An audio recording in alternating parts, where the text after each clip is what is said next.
A questão 77, ela é uma questão de estequiometria. Então, ela trata do seguinte. Ela fala da produção de aço e ela diz que carbono e ar atmosférico reagem produzindo, com minério de ferro também, produzindo algo chamado ferro-gusa. E esse ferro-gusa contém 3,3% de carbono em massa. Se pega esse ferro-gusa e oxida com oxigênio puro. O produto disso é aço doce.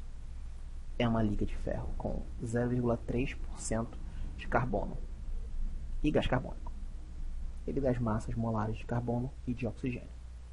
Aí ele diz o seguinte: a partir de 2,5 toneladas de ferro-gusa, a massa de gás carbônico formada em quilogramas na produção do aço doce é mais próxima dele. A resposta é esta aqui e vamos chegar à resposta agora. Em 1 tonelada de ferro-gusa, 1000 quilos, a gente tem 3,3% de carbono. Fazendo a conta, a gente descobre que a massa de carbono, isto aqui, é 33 kg. 1000 quilos, 100%, x, 3,5%. Então a gente descobriu que em 1 tonelada de ferro-gusa, a gente tem 33 kg de carbono. Só que a gente não tem 1 tonelada, a gente tem 2,5. Então a gente faz a regrinha de 3 e descobre que para 1 tonelada a gente tem 33, para 2 toneladas e meia a gente tem x quilos de carbono. A gente tem 82,5 quilos de carbono em 2 toneladas e meia. Ótimo. Se a gente tem 2 toneladas e meia de ferro-gusa, 2.500 kg, e 82,5 são carbono, o resto é o que? É ferro.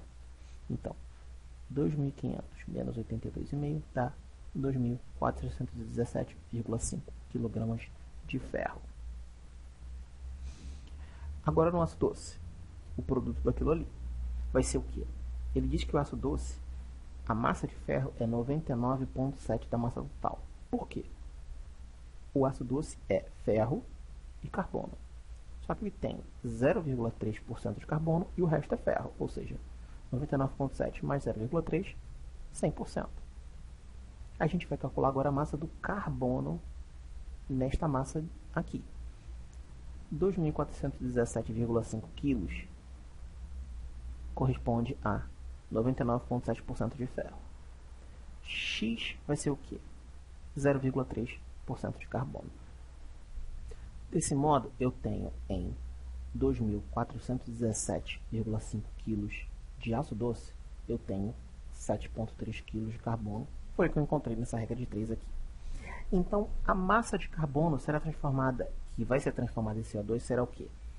82,5 menos 7,3, ou seja, 75,2 kg de carbono. Como é que eu vou obter esse gás carbônico aqui? Ele vai vir da reação carvão, carbono, mais oxigênio, dando CO2. Ou seja, qual é a relação estequiométrica, relação molar? 1 mol de carbono dá origem a 1 mol de CO2. Ou seja, se eu consumir 1 mol de carbono, eu vou obter 1 mol de CO2. Então, para cada mol de carbono que eu consumo, eu libero 1 mol de CO2. Só que 1 mol de carbono é 12 gramas. 1 mol de CO2 pesa 44 gramas. Então, vamos trabalhar agora com as massas. 75,2 kg de carbono está aqui. A gente descobriu aqui, dessa subtração aqui. 75,2 vão equivaler a quantos de CO2 liberados? Fazendo essa regra de 3, a gente descobre que esse valor aqui é 275,7. Essa questão 81, ela trata de métodos de tratamento de água. Ela usa aqui o sulfato de alumínio. O sulfato de alumínio em meio alcalino, o que acontece? Ele forma partículas às quais as impurezas vão aderir e vão se separar da água. Então, desse modo, o nome que se dá a esse tipo de separação é flotação.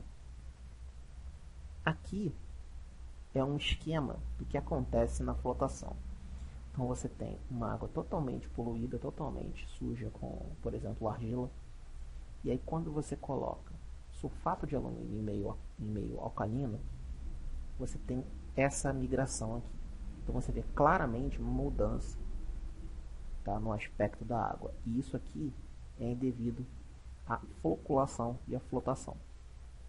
Primeiro você faz os flocos do sulfato de alumínio com as impurezas.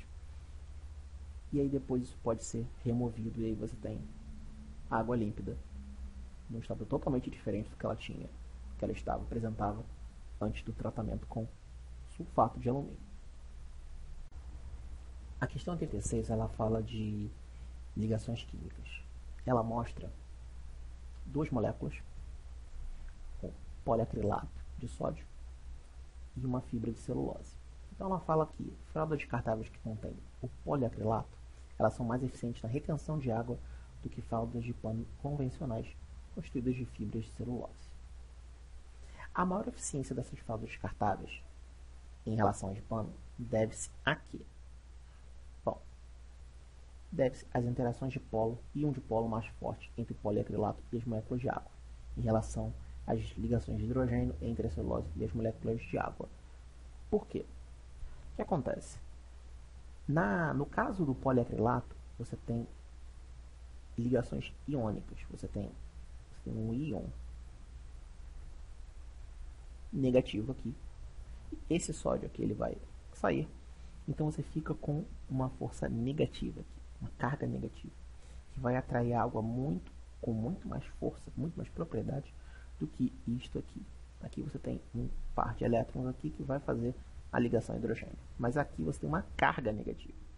Então a força de atração é muito maior neste caso aqui do que neste caso aqui. E um dipolo é muito mais forte do que ponte, ligação hidrogênio. Portanto, a alternativa é a resposta correta. E a questão 90 é a famosa questão do nanokit. Ela coloca uma estrutura de um composto orgânico aqui, parece um boneco, uma criança, e ela quer saber o seguinte: ela quer saber em quais partes do corpo do nanokid existem carbonos quaternários. A resposta correta é nas mãos. Por quê? É muito simples essa questão. Carbono quaternário é um carbono que tem 4 ligações carbono-carbono. Isso só acontece nesta região aqui. Aqui você tem 2 ligações, aqui é um carbono terciários aqui, terciário aqui não, aqui é somente primário, está ligado a um carbono. E a única região onde existem carbonos quaternários é nas mãos. Então, mãos é a resposta correta.